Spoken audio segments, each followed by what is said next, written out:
can see why. Just spending 1 minute with her, you can tell why people would want to be around her. And she's a proud member of the 𝙑𝙀𝘼𝘾 Hall of Fame. She's a wife, a mother, and a true Southern woman. Her first book, 𝙑𝙀𝑻𝑒𝑗𝑗 Authenticity, was published in January 2016. So let's give a warm welcome to a real Southern woman.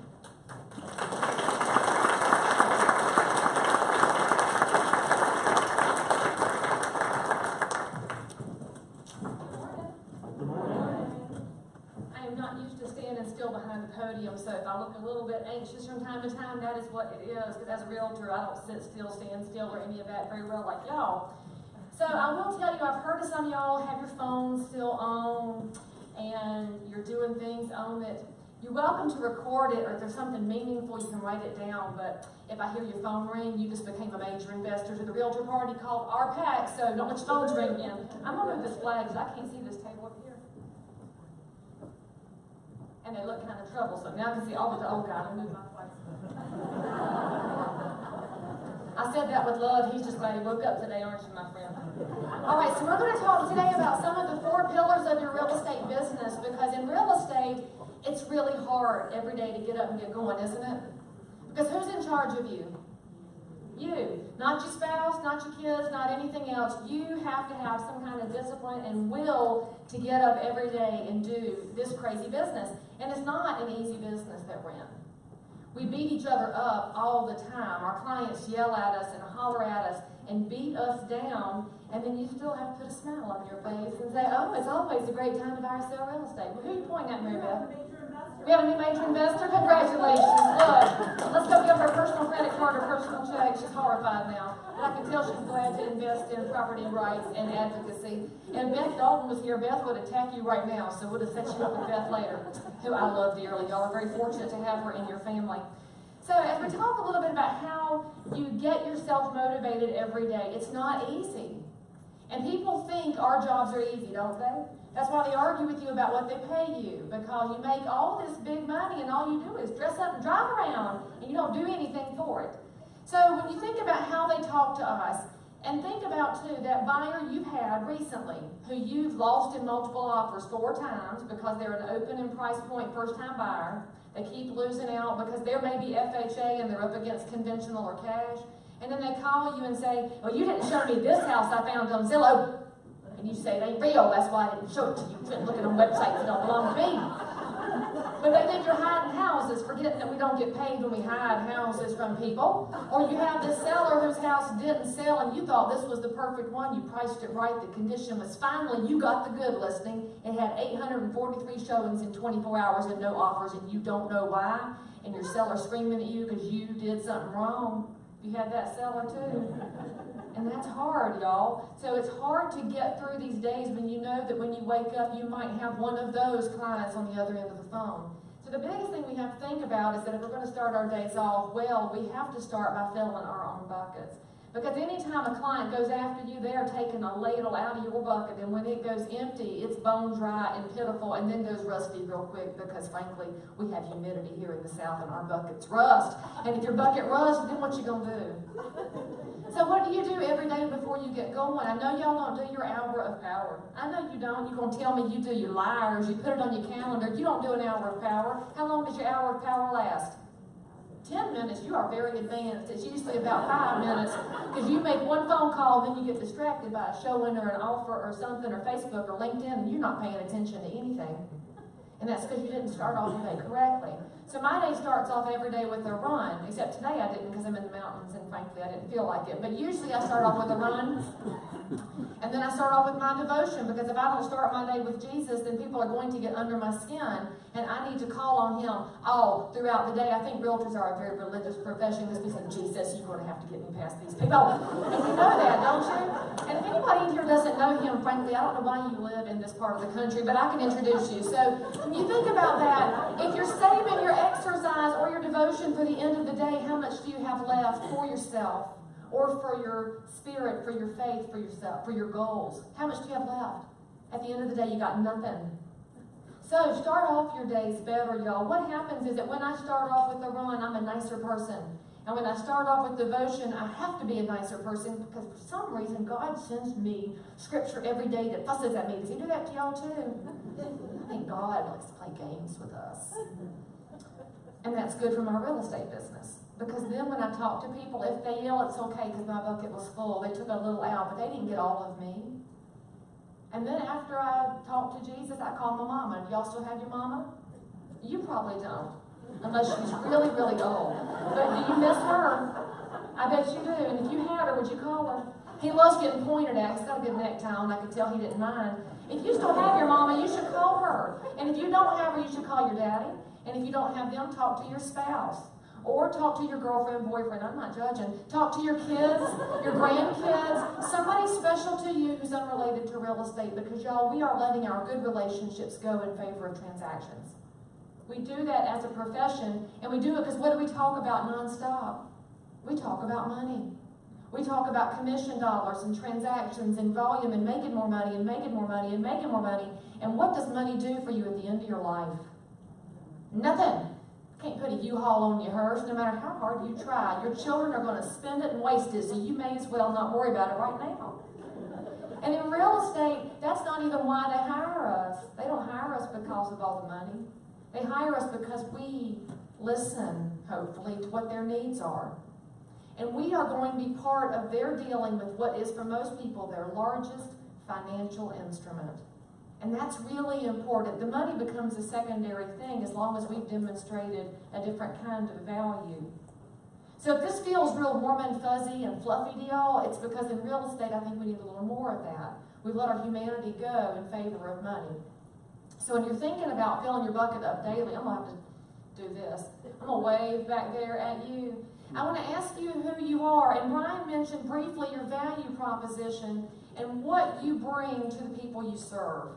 And I'll ask you in the words of Alice in Wonderland. Y'all remember the caterpillar sitting on his mushrooms smoking his hookah pipe? Because, you know, he had glaucoma. That's why he was smoking up. That's why people smoke marijuana. Did you know that? It's for glaucoma. And so, thinking about that, he said to Alice, who are you? And in real estate, that's hard for us to answer because you tend to go into your normal spiel of why you do real estate. And you'll tell people, oh, I care about people. Really? Do you really care about people? If y'all have been in the business longer than 6 months, I'm going to promise you, you don't care about as many people as you used to, do you? You did. And those of y'all that are younger realtors, your day will come. And so you used to care about people, and now you're faking it. And so then you say you love houses until you go into that house, and you're like, nobody loved this house ever. In fact, I listed a house one time, y'all, the carpet had turned black, because the house had never met a vacuum cleaner. And I don't mean that line around the edge of the room where the vacuum throws the dirt against the wall. And if you're a newer realtor, that's the black line around the edge. Vacuums throwing the dirt. It's pretty bad. This house had never been vacuumed. And there was a 2-year-old teething on the wall. Like the child was doing this. To this side of the room. And I said, I got to go. And I did call DSS right then because there was a major problem in that house. But when you've seen that house, can you love all houses? No, and that's not enough. And so then you say, well, it's not about that, Leigh. It's because I wanted to have unlimited income in real estate. Is that why you got into real estate? At first, you thought it was going to be unlimited money, and then you found out the unlimited expenses go along with it. And some of y'all got into real estate because of that flexible schedule, didn't you? Oh, I'm going to be able to have my afternoons free, go play golf, pick up the children and the grandchildren. I have my weekends free. Life will be so easy. And then you found out what? Yeah, flexible means you get to work how many hours? All of them. All of them every day. And in a leap year, you get to work 366 days. Woo! And so that kills you too because you don't value your time. Your money gets away from you, and now you don't like people, and frankly, you're over houses. And so why do you do real estate? Now y'all are all sitting there going, please, Leigh, tell me because you have beat me down. That's good to start from. And so when you're thinking about why you do real estate, there's a book I want y'all to read, and it's the best business book I've ever read. It's called Start With Why. And the author is Simon Sinek, S-I-N-E-K. Although he is not Southern, he is Simone Sinek. And if you're Southern and you meet him, he will correct you very quickly. Just learn from me. And so he wrote this book, and it talks about figuring out why you do what you do every day. And most Americans do what they do without figuring out why they do it. And then they wonder why they're so exhausted and burned out and kind of miserable from time to time. Now, you're realtors. I know y'all just wrote down that book, and you won't read it, because I know you already are. Realtors don't read. He did a TED Talk in 2011. It'll be 15 minutes video. Y'all can pull that off, okay? So look up Start With Why, and it's going to cause you to stop and think, and it's going to be a little painful. Because in real estate, we don't get introspective on this, and frankly, the fact that we haven't done it as realtors is exactly why interlopers have come into our business. Venture capital always wants to get rid of realtors because we make too much money. And frankly, we've allowed that because we don't tell people why they should hire us. We say, oh, I have a marketing plan. You do not. You have 8 websites, put the same pictures on. That ain't a marketing plan.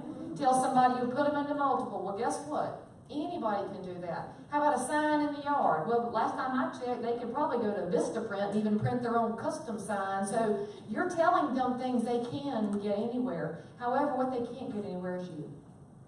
And something about you is the reason people call you and the reason they trust you and tell you way too much information. To the point where you're like, please don't tell me anything else, stop. And so we get to this point, and I'm going to ask you to think about why you're doing real estate and what it means to you. I feel like I'm like doing some needlework up here. And is it because you are number one? Who in here is number one in your market? Kelly Dawn, I can't believe you're not raising your hand because I know you are a number one kind of woman. Who is number one? And loves it, loves to win, loves to have their name on the top of the production board in the office. Y'all are some lying people this morning. You afraid to raise your hands? Because you know you're going to get called out because you saw my friend over here at the front. He's gotten called out 8 times already, but he's cool. Look, he's not even blushing. So if you're number one, is that okay? Is it okay to be successful? Yes. Yes, it's okay to be successful, but who wants to hear your success level? Nobody. What they want to know is why your success translates into success for them. So if you tell somebody, yes, I am one of the top realtors in this market because I love nothing more than finding out what success means to you.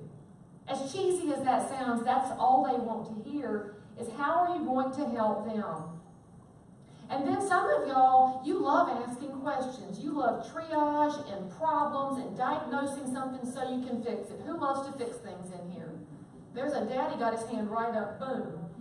Why are the men raising their hands? Usually the women fix things. I mean, no offense, boys, but you know it's the women who run the world. But in general, realtors love to fix things. Do you love it when a house doesn't appraise? Okay, well you should, because that's your opportunity to showcase your value. That's when you say to that seller, baby, I know this hurts. Whew, I know this is painful. Let me tell you what our options are because I've seen this happen. It's not your fault. You didn't do anything wrong. Because the websites can't replace what we do in times of trouble. In times of fungal growth coming up through the basement of the house. It's not mold, it's fungal growth. Y'all knew that. You can't call it mold. Or maybe what happens when the buyer's down payment doesn't appear at the closing attorney's office. You know what to do.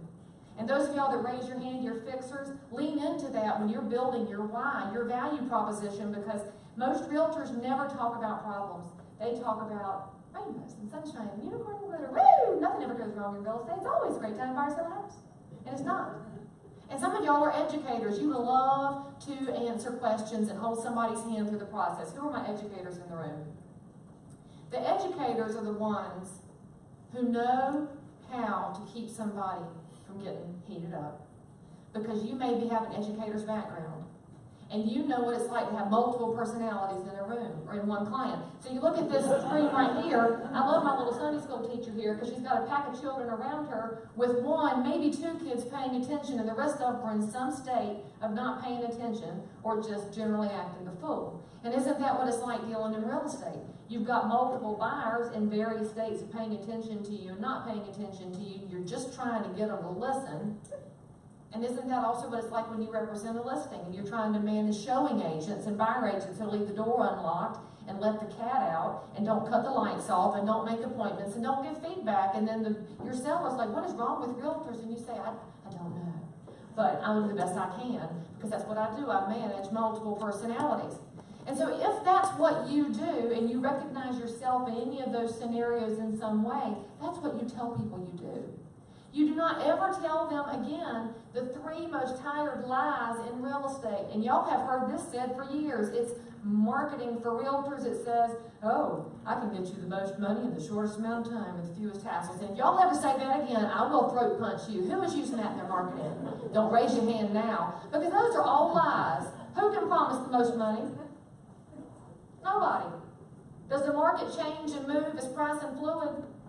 Absolutely it is. Who in here was in the business in 2007? Do y'all remember what happened on July 31st, 2007? That was the day American Home Mortgage shut down. And there were packages at closing offices and there was no funding.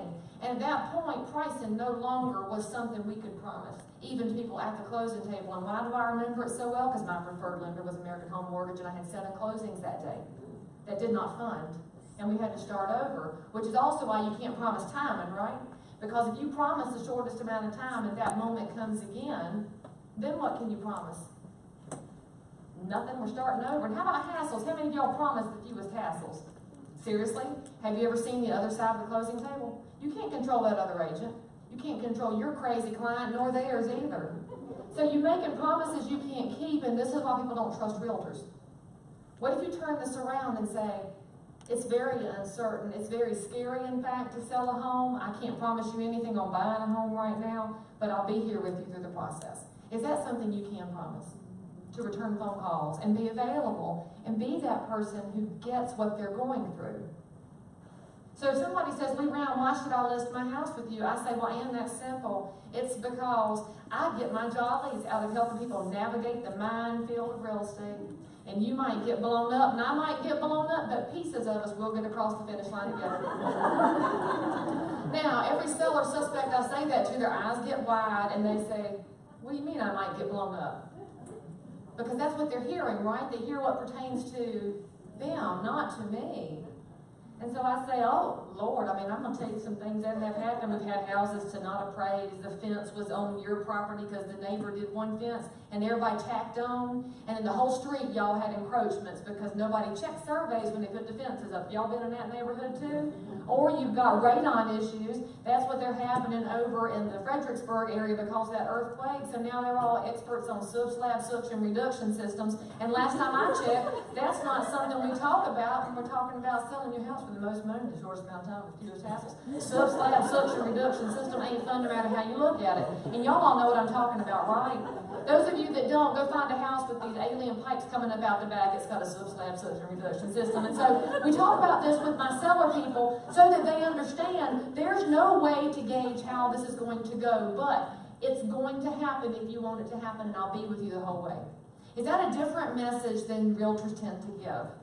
And the other thing is, y'all, websites will promise pricing, don't they? And they'll say, we're going to give you some rebates and some free money and commissions and free warranties and whatever all they do. But those websites can never have the depth of experience that I have, nor have seen the things I have seen that I can walk them through. And those of y'all that have seen some things in real estate, and I want to give you an example here. This is always so fun to me. I want to ask you a question. And when you answer in the affirmative and raise your hand, hold your hand up so everybody can look around the room and understand why this is hilarious to me. Okay, you ready? Raise your hand high if in the course of doing real estate you have encountered a naked person. Now, look around the room. Look. See? This is what we should be telling people when we're talking to them. She's like, oh my gosh, all the naked people. I think exhibitionists put their houses on the market, frankly, because I've seen a lot of naked people that had not ought to be naked, frankly. It's never the good ones, it's always the wrong ones. So what if you told your seller, because I've seen things like naked people out showing property, I'm prepared to handle most of what might come across our plate? And they said, what? And you say, yes, that's why you hire a realtor. Zillow won't tell you about the naked people. And if you're a newer realtor in here and you haven't had the opportunity, your day will come. So as we think about this, y'all, I spend a lot of time on it because as realtors, we have to figure this out or you will not survive. If you cannot tell somebody why you're different in a way that has something special and unique about you, you may as well give your license up right now. And if you have trouble figuring out what makes you special, I'll give you a little easy tip. Call the last 5 people who used you. Not the best 5, the most recent 5. And just say to them, I've got my big girl panties on. I need you to tell me the good, bad, and ugly of using me as your realtor and why you picked me. And they will tell you, y'all. And it's going to be some combination of, we knew you from church, you listened to us, you helped us when things got rough, and we liked you. It's going to be some combination of things about you that they related to. That becomes your why. Because your why may not look like mine. Frankly, it probably shouldn't for some of y'all. But for some of you, yours will look entirely different than mine. I'm married to an engineer. He likes spreadsheets and lots of things to be answered for him. I don't care about details. So if you're a detail-oriented realtor, should you put that in part of your why so that you can relate to that portion of consumers who are not generally being spoken to by realtors?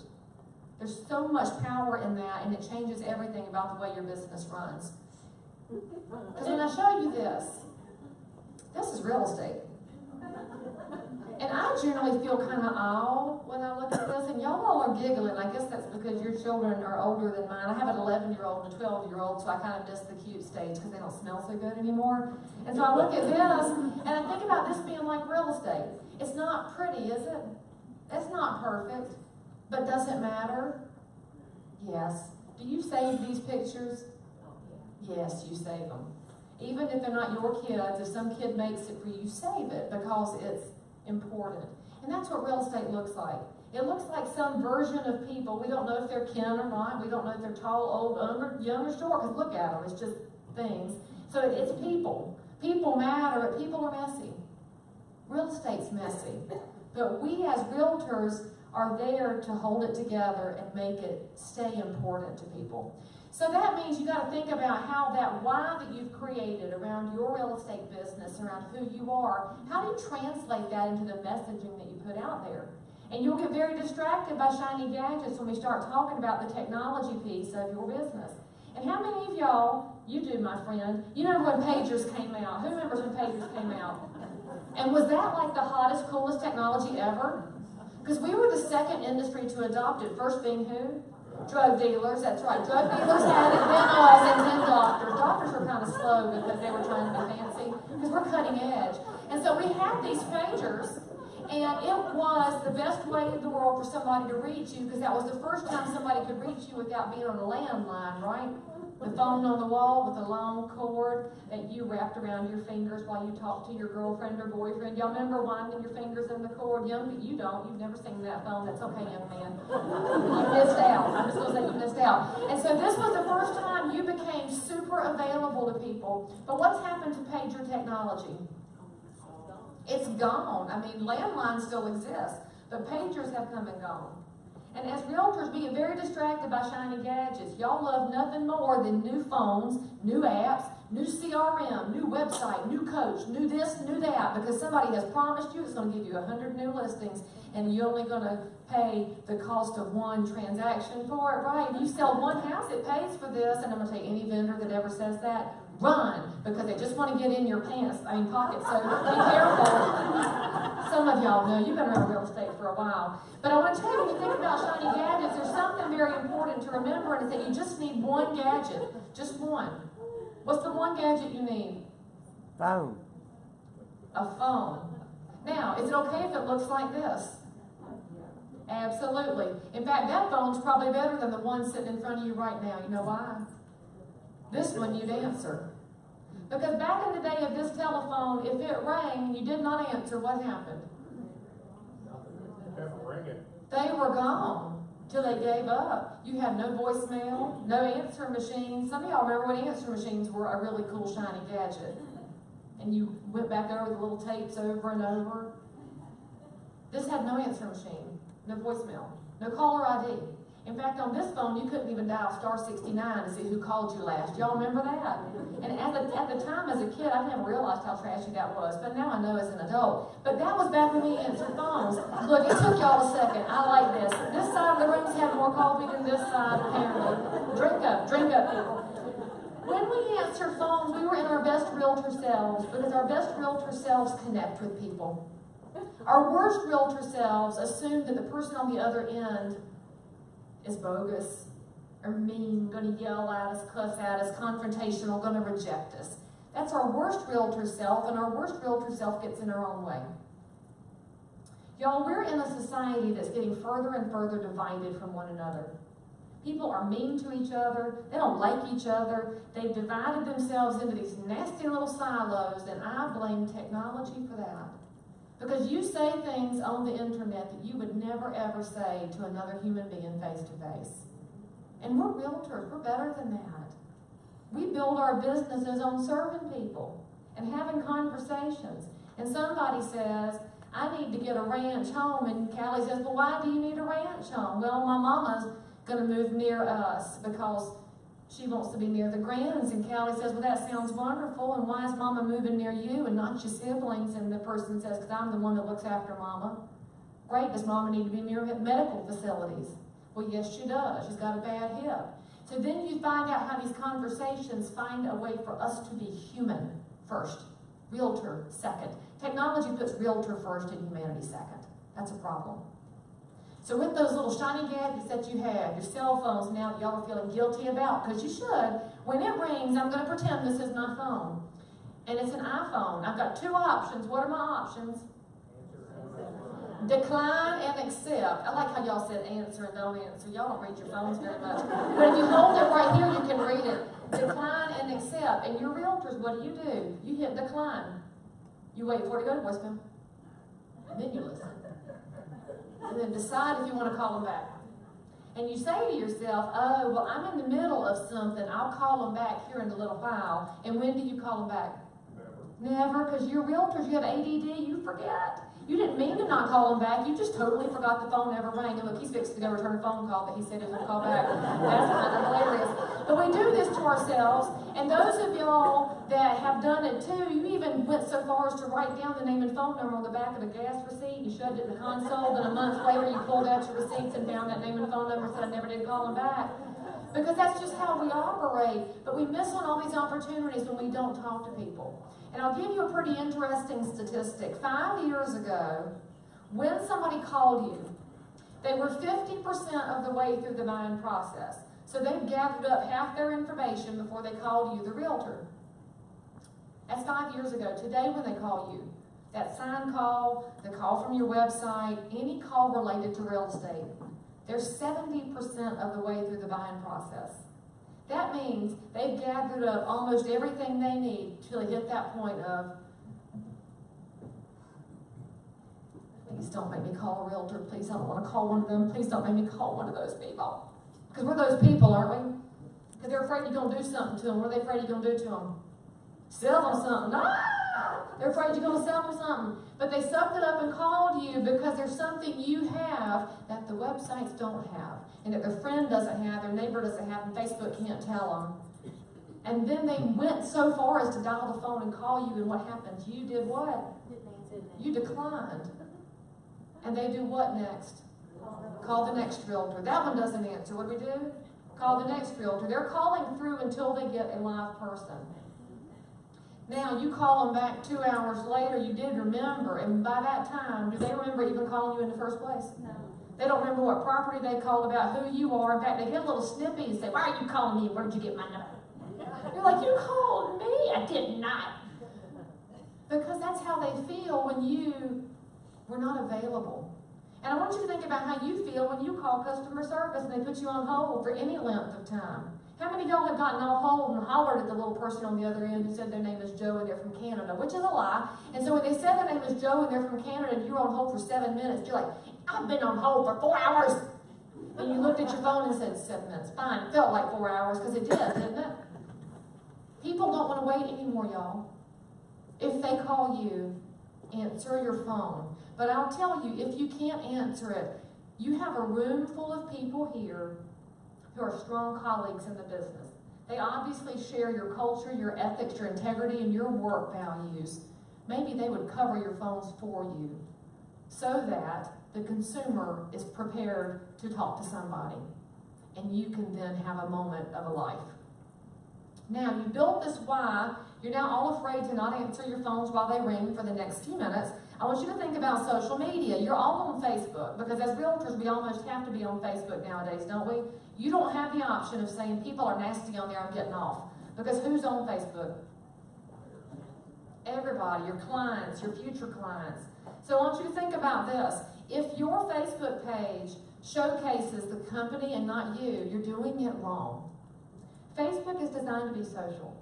It's designed to allow us to deepen our relationships and know more about each other. This whole nasty thing that's happened recently, that kind of fades out, right? People get back to babies and kitten videos and stop hollering about, right now they're hollering about gun control. They were hollering about Trump versus Clinton, and people get very angry and in their silos. You don't have to be that person, but you also need to be more than, I have got an open house on Saturday from 1 to 2. Or, oh, houses are flying off the shelves and never been record low inventory and historic interest rates are low, blah, blah, blah. You make up all this crap nobody cares about. They want to hear about you, your kids, your grandkids. One of my good friends, 𝘋𝙧 Steinberg, is a realtor in New Jersey. Today she celebrates being cancer-free from breast cancer since she was diagnosed in 2009. Is that a post people will relate to? Yes, because they want to know you on a different level. They call her for real estate because they like her. They don't like her because she sells real estate. We've all gotten it backwards. So on your page, if you've got a Long and Foster yard sign in your cover art or your profile picture, change it. Be you.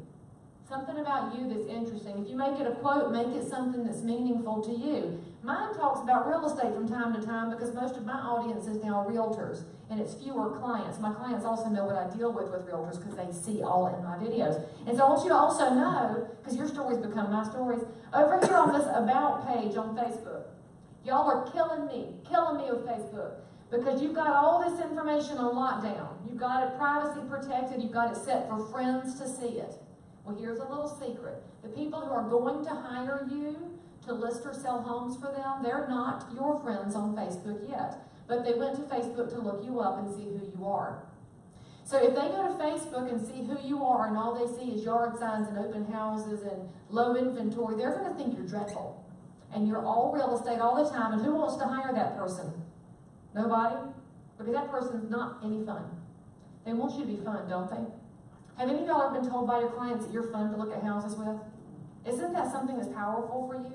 You're not a machine. They like you. So when you go here, there's a little pencil that's going to show up on the screen. You match the pencil. It's going to let you do what? Edit. And I want y'all to make sure that all of this, phone numbers, email, address, company name, city, it's all public, little globe. That should not be friends of friends. And those of y'all that are thinking, but Leigh Brown, I need my privacy.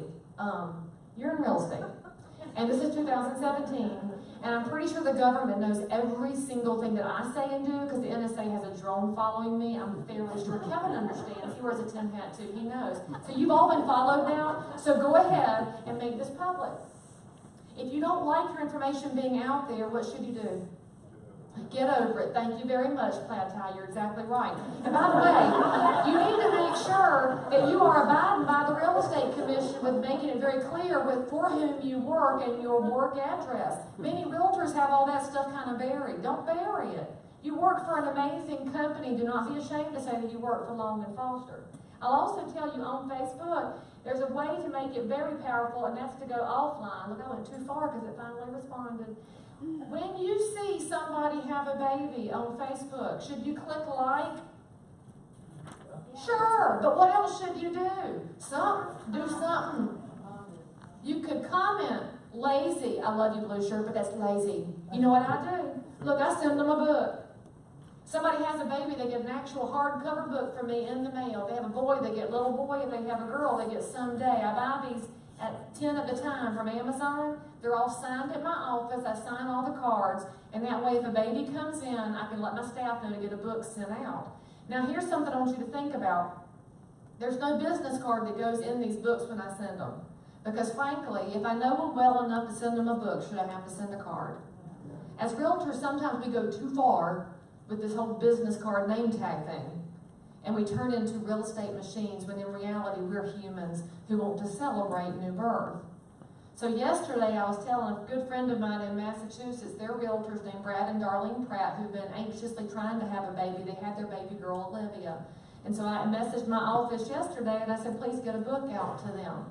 And so what's going to happen when they get that book is that they will have a moment with me, right? Because when you click like and comment, does that pass real fast? Think about your birthdays, all the people who say happy birthday, and you enjoy it, but it moves on. But then you get a real card in the mail that somebody wrote your name on the envelope, and what do?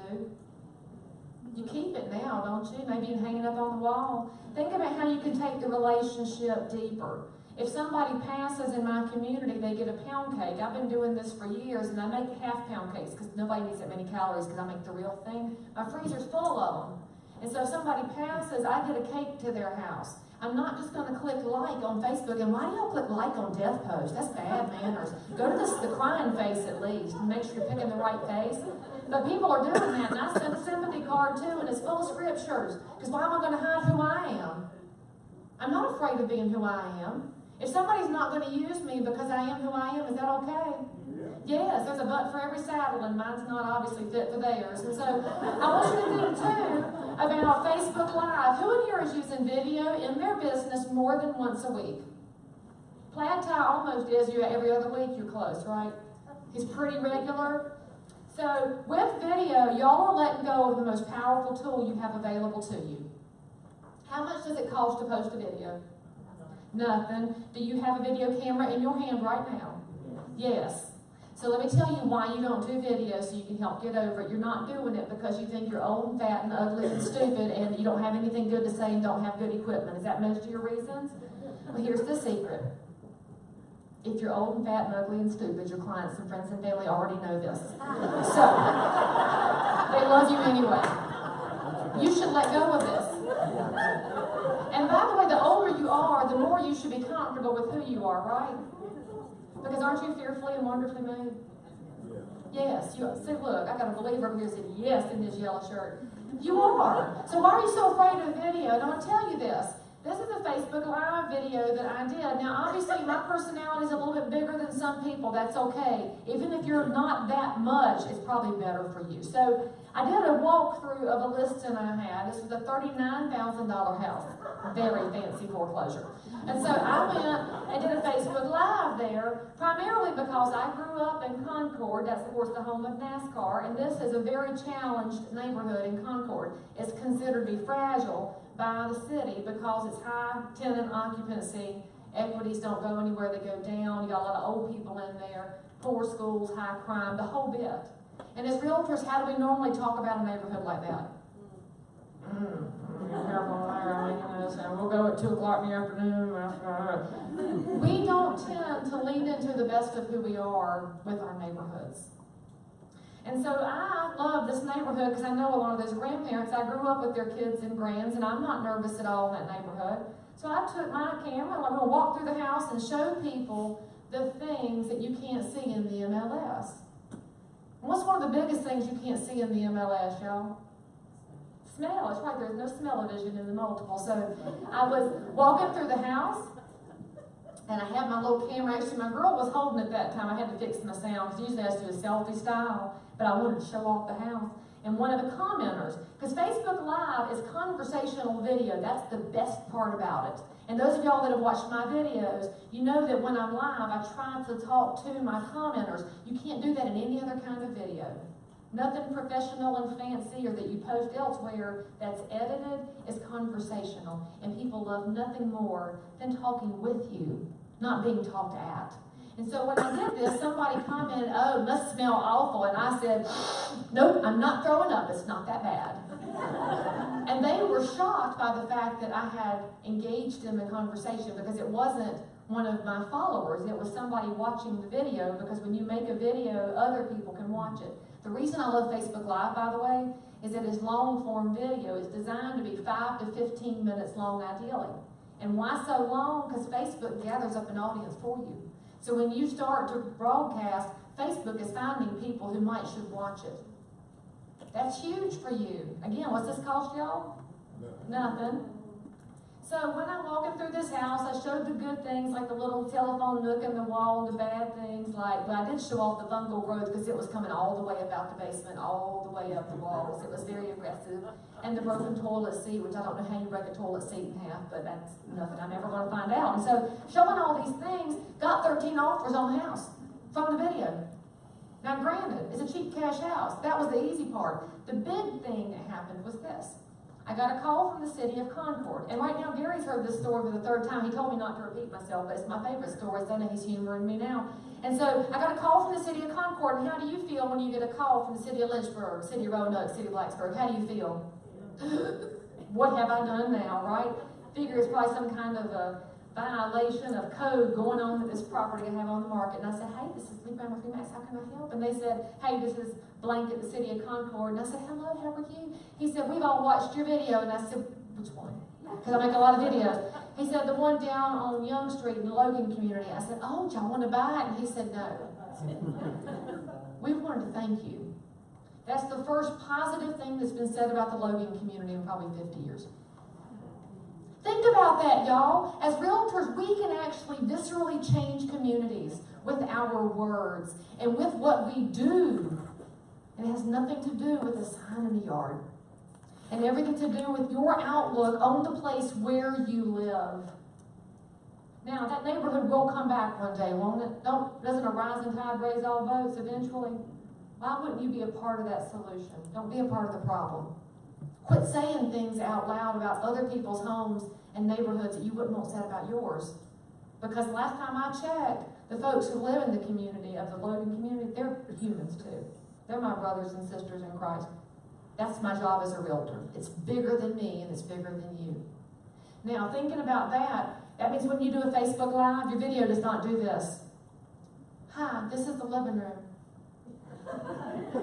This is the dining room. This is the kitchen. Would y'all please stop that? Have y'all seen these bad videos? That's why nobody watches them. Why don't you walk through the house and say, I figure y'all know what a living room looks like. Let me carry you into the kitchen so y'all can see this cool backsplash. Because isn't that what you do with buyers? You say, oh, go look at this. Do that in your video too.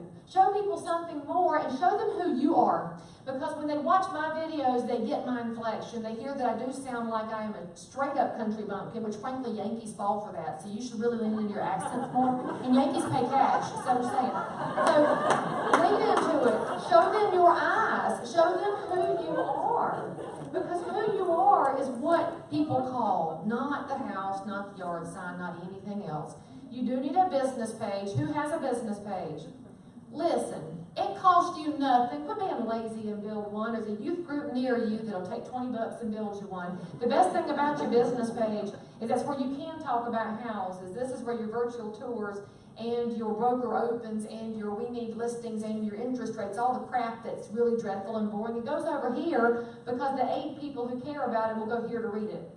So I have far fewer people on my Charlotte, North Carolina real estate page than I do on my personal page, but that's cool because not everybody on my personal page is anywhere close to being interested in real estate.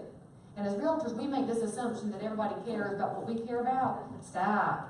Now, Google Alerts. So y'all got yourselves on Google Alerts? This is also free. Go to google.com/alerts and start watching for yourself. Put your name in there. Put your city in there. And then put in the street address of the properties you're listing so that you can see if they're coming up on different websites. This is how you can find out if people are saying negative things about you online so that you can respond. You can see what your city has going on in the way of economic development. You may find a press release that got buried and didn't make the paper. Well, now you've got something to talk about. And maybe if your listing that you posted got picked up by those scammers on Craigslist and they put it up for rent for cheap and your sellers all freaked out because people are wandering around the yard now, you'll know first. And you can be proactive. And again, this is free, but isn't that a wonderful service to provide to somebody who might list their home with you? And you say, hey, when you hire me, I'm going to keep my eyes open for scammers who might try and rent your house out. And they'll say, what? And you say, oh, you haven't heard about this? Let me tell you. Because everybody likes the inside scoop. And will your competitors have the balls to tell them about these kinds of things? No, they will not. And I do like to tell people, lady with the blonde hair, I've got balls. They're just not crystal. So just make sure you tell people that. Now, Realtor.com is a wonderful place to update your profile. Who's updated their Realtor.com profile within the last year and a half? All right, look, we changed Realtor.com a year and a half ago. By the way, for all of y'all thinking, oh shit, I need you to go fix it. Because I was on the work group with NAR that worked with Realtor.com to change this so that it would be better for realtors. So what we have now is an entirely new profile, and I have permission to use Frank Serio here because he's a dear friend of mine. If you don't know Frank, he's a CRS instructor in Bethany Beach, Delaware. So this is Frank's Realtor.com profile, but this is Frank today. Now, take a look. Frank is about 50 pounds different, way different hair. He still does have Audrey, but she's no longer in that very uncomfortable personal space thing with him now. Same shirt, though. I did kind of crack up about the shirt. But I'm like, Frank, somebody finds you you on Realtor.com, because guess what? Consumers go to Realtor.com. And then you come to list their house, and they're going to say, I did not call you Daddy, who are you? And look, that's a problem in our profession. Some of y'all have stuck to your old headshot because you looked good back then, and you had good hair back then, and you were thin back then. Let it go. You are who you are. And so then I noticed Frank didn't have any art here. Your Realtor.com profile allows you to put art up there. You can put your skyline. Maybe if you're in Blacksburg, you can put up some Virginia Tech stuff right now during football season. Maybe you take it down during basketball season. I don't know. And then you have two things on here. Well, see, I went to Florida State and Carolina, so normally I have a football team and a basketball team, but I'm really not sure what's going on right now because Florida State's sucking and Carolina's kind of a hot mess. And so anyway, with recommendations, y'all could recommend one another. So let's say the blue shirt and red beard do a deal together. You've got the buyer and you've got the seller. Oh, look, y'all make friends here now that you have new names. And so it went well, and you communicated well, and everybody was happy, and you smoothed over the rough patches, and we all drank wine at the end and celebrated. You could recommend her and say, it was a pleasure dealing with her in this transaction. You could recommend him. He was a wonderful agent. It's okay for you to recommend one another as long as you're not doing this fake crap of, well, I like her. And that's not real. Be real. But then there's reviews. So your client could review you, and your client could review you. And the way we built this, y'all, is that where you come up in the search for your area is based on most recent information added, recommendations, reviews, and transactions. We want it to reward those who are active in the system. So get active in the system. And by the way, it will show your activity from the multiple over the last 2 years, buyer sides and sales sides, so that a consumer could see what price range you actually work, so you can't lie about it anymore. And it will also show them how much volume you're doing. And if you're a team, you can set up your profile as a team profile so that it's very fair and reflects to the consumer that you are a team and not just a regular solar realtor. If you don't know how to fix this profile, I guarantee your Long and Foster managers and tech staff will help you because they understand you're realtors and sometimes kind of helpless. Now I want you to think about Pinterest. Who's using Pinterest? I can make fun of y'all because I am one of you. Pinterest is so much fun because it's great with visuals. And who's the primary target person in Pinterest? Female or male? Female. Age group 35 to 50. Guess where the social media network is with the highest average income? It's Pinterest. It's not LinkedIn. Look, your eyebrows went up, right? We all think LinkedIn has got the executives, but that's the men. The women control the money. And so you think about that. You know this, don't you, over here, Red Tie? He knows women control the money. Look, he got picked out again.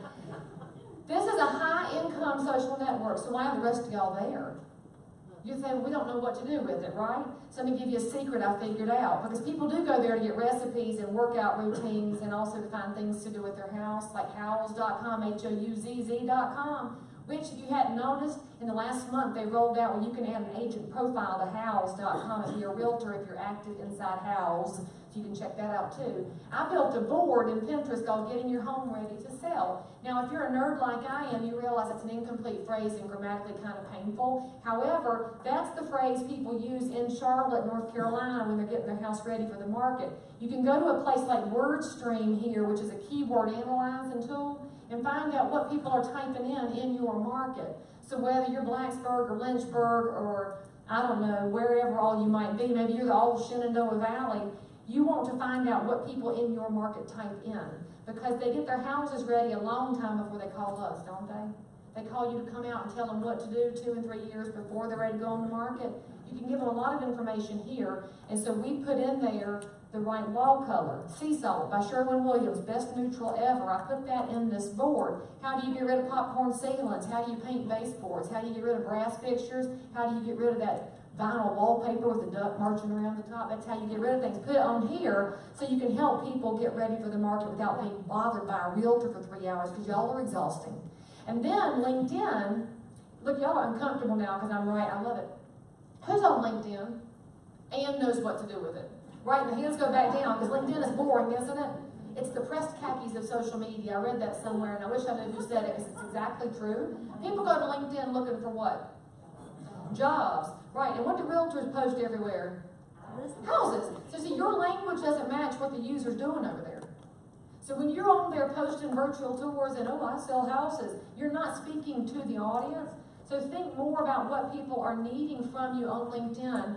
and how that could be a relevant thing to your business, this is a man to follow. His name is 𝘾𝙀𝘾𝙆𝑉, K-N-E-B-L. Actually, he'd be a good speaker for y'all sometime, Gary. Dude's brilliant. He's out of Colorado. Follow what he does on LinkedIn. He'll give you some great tips. I'm doing what he does because he's very profitable on LinkedIn. So follow the people who know what they're doing. None of this stuff is rocket science. It's just a matter of you not trying to recreate the wheel. Instagram is very good. Now, I know you use Instagram, don't you, Redbeard, because you're kind of young? So you older people probably don't use this, but Instagram is where the young people have gone. They're still on Facebook, so the grandparents and parents will think they're there, but they're not really there. That's part of them. The rest of them is on Instagram and Snapchat, yellow shirt knows. And so when you think about this, you talk to a visual audience. On Instagram, this is what we do with our listings. And the name of this app, by the way, is this. That's the name of it. And the picture of the app is like a finger pointing at a mountaintop. It's kind of weird. But this was a listing that I had where the figs were about to be ripe.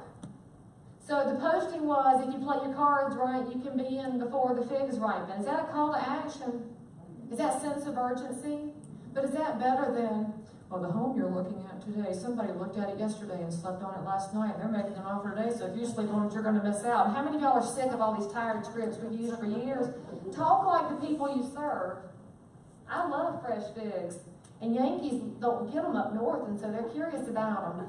And so then I said it was Harrisburg Schools and Taxes. That's one of our best school districts and low tax districts. It was only $210. It was a very cheap price for a full brick ranch on an acre because it was a hot mess inside. It was an old man's house, and he'd been a bachelor for many years after his wife passed.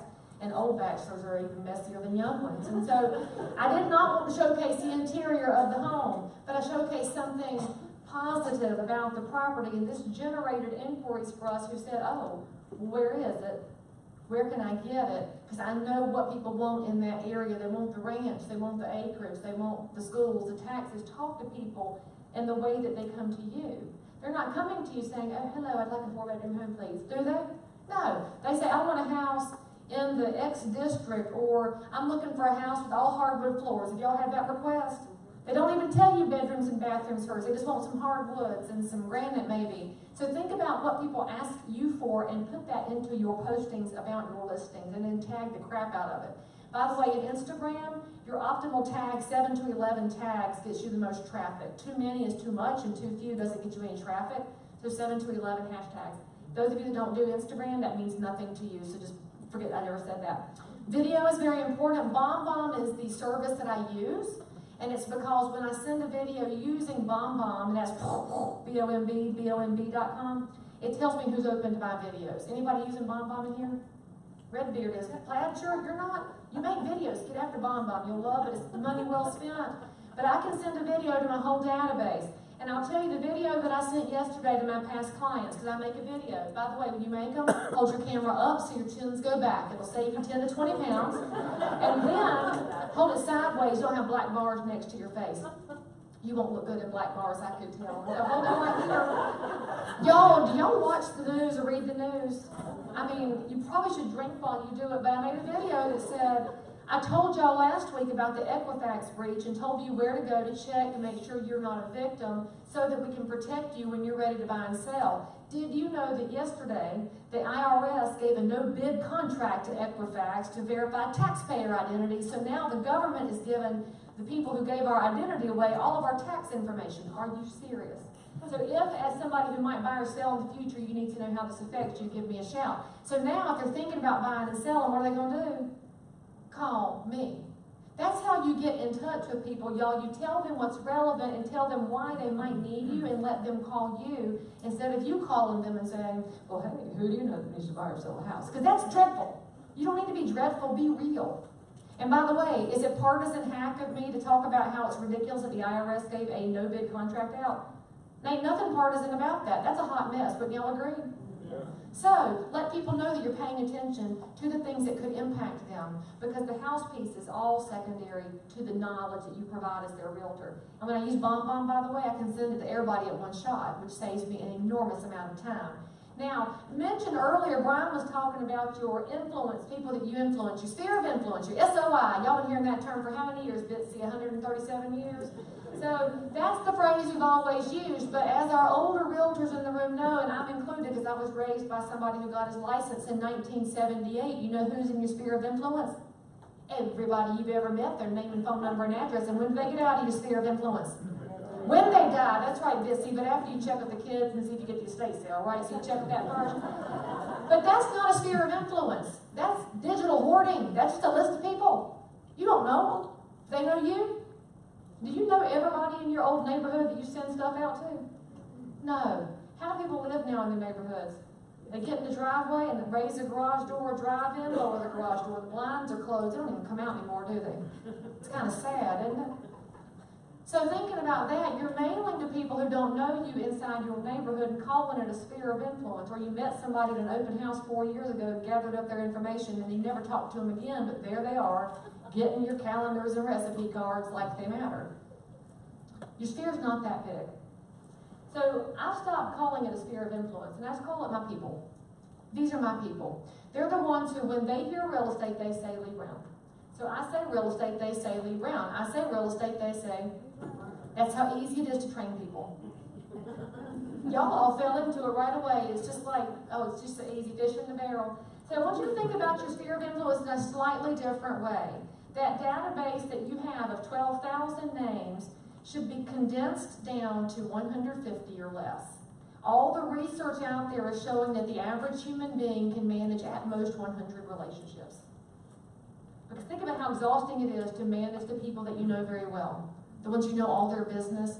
Like when their husband goes into chemo, you're there with them. And how do you feel while their husband's going through chemo? You feel every bit of it, don't you? That's why as humans we can't manage 12,000 relationships. So I look at this